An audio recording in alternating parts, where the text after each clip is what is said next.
need to attend to some of the resolutions that you again recreated in your meeting today.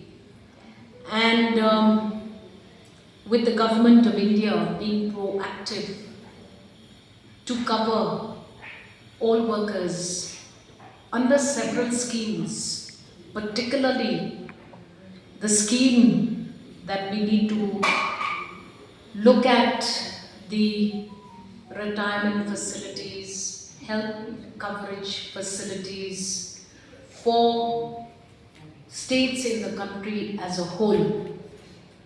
The PMSYM, for example, is a very probable way out for workers in these publishing houses who are not journalists and do not fall under the benefits of journalists. And this scheme is now being reviewed actively, and it shall shortly roll out in the government, and we are confident that there is no denying that lives of workers across sectors in the state of Meghalaya are protected. The housing facility for journalists, publishers, editors is a very genuine concern.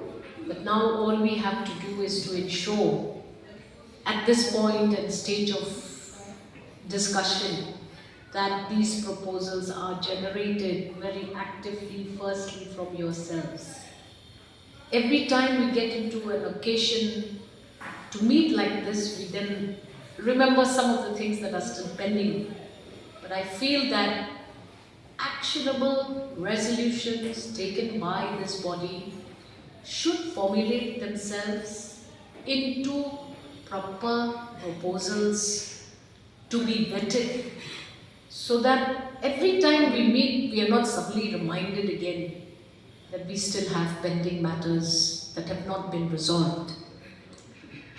As far as your pending bills is concerned, we have decided in our discussion with NEPA that we will first try to update the dues that are current, and then we sit and we discuss the older bills which are pending and find a solution, because those bills are really quite substantial, and funding for such proposals has to be vetted in a proper manner.